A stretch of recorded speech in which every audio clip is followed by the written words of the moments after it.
नोटाबंदीनंतर केंद्र सरकारने आता कॅशलेस इकॉनॉमीकडे वळण्यासाठी विविध पावलं उचलण्यास सुरुवात केली आहे। यासाठी सरकारने विविध पर्यायही जनतेसमोर मांडले आहेत। मात्र या डिजिटल वॉलेट बँकिंगला सायबर क्राईमचा मोठा धोकाही आहे आणि हा धोका टाळण्यासाठी नेमकं काय करायला हवं या संदर्भात जाणून घेऊया।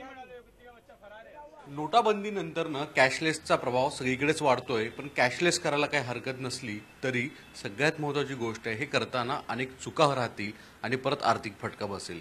असे होऊ नये म्हणून आपल्यासमोर या क्षेत्रातले अभ्यासक, कायदे अभ्यासक प्रशांत माळी आपल्यासमोर आहेत, ॲडव्होकेट आहेत ते। सर, कॅशलेसचा ट्रेंड सगळीकडेच वाढतोय, पण कोणते प्रिकॉशन घ्यायला हवेत आणि गेल्या काही दिवसात कोणत्या केसेस वाढताना दिसत आहेत? आता कॅशलेस झाल्यामुळे आपण डिजिटल वॅलेटचा आपला उपयोग सगळ्यांचाच वाढलेला आहे। म्हणजे ते वेगवेगळ्या सर्व्हिसेसकडनं आपण वापरतोय। तर सर्वात महत्त्वाचा मुद्दा म्हणजे जर अजूनपर्यंत तुम्ही तुमच्या मोबाईलला पासवर्ड ठेवला नसाल तर लागलीच मोबाईलला पासवर्ड ठेवून घ्या, नंबर 1। नंबर 2, जर तुमच्या मोबाईल वॅलेटला पासवर्ड नसेल तर तो पासवर्ड ठेवून घ्या। नंबर 3, तुमच्या कुठच्याही मोबाईल वॅलेटमध्ये तुमचे क्रेडिट कार्ड किंवा तुमच्या बँकेच्या ऑनलाईन बद्दलची महत्त्वाची इन्फॉर्मेशन जी आहे ती स्टोअर करून नको ठेवू।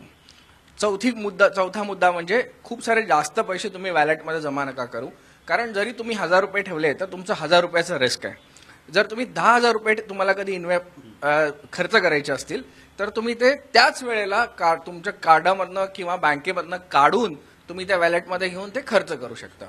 तर आता सर्वात जास्त जे आता माझ्याकडे गुन्हे पटापट येऊ लागले आहेत ते म्हणजे की आपल्याकडचे जे अडाण लोक असतात ते एखाद्या किराणा मालाच्या दुकानामध्ये किंवा कुठेही गेले तर त्या लोकांनी तो एक QR कोड, तो एक ग्राफिक कोड असतो, त्या कोडवर स्कॅन करून पैसे भरले असं त्यांना वाटतं की त्या ह्याला देऊन टाकले। खूप वेळा असं होतं की त्यांनी समोरच्यानी ते अग्री केलेली असते, त्यांच्याकडे 2 कोड असतात, एक त्याच्या पर्सनल नावावर, एक दुकानाच्या करंट अकाउंट नावावरती। कधी कधी तो पर्सनल नावाचा समोर ठेवतो, तुम्ही त्याच्यावर स्कॅन करून पैसे भरून टाकता, तो तुम्हाला दुसरा बँक बॅलन्स दाखवतो त्याच्या दुकानाचा आणि सांगतो मला पैसे मिळाले नाही म्हणून। तर हे प्रकरणं थोडी जास्त येऊ लागलेत। हे छोटे छोटी अमाऊंट आहेत, 500, 1000, 2000, पण तरी ही सामान्य माणसांना, गोरगरिबांना हे त्यांचे कष्टाचे पैसे असतात, म्हणून त्यांनी सावधानता बरतणं गरजेचं आहे। धन्यवाद। कॅशलेस करत असताना कोणते प्रिकॉशन घ्याव्यात याची माहिती दिलेली आहे ॲडव्होकेट प्रशांत माळी यांनी। व्हिडिओ जर्नलिस्ट संदेशसह सागर Kulkarni, Zee media, Mumbai.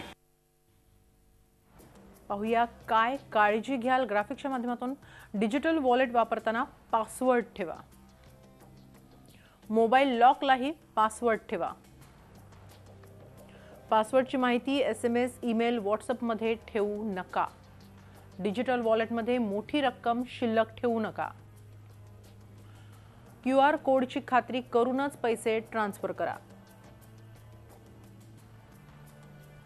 Mobile phone आता पॉकेट आहे हे लक्षात ठेवा, मोबाईल हरवल्यास तात्काळ वॉलेट ग्राहक सेवेशी संपर्क साधून वॉलेट ॲप लॉक करा, रेंज आणि नेटवर्कची समस्या असल्यास मोबाईल रिस्टार्ट करा, नेटवर्कची समस्या तशीच राहिल्यास डिजिटल वॉलेट वापरणं टाळा, मोबाईल फोन आता पॉकेट आहे हे लक्षात ठेवा।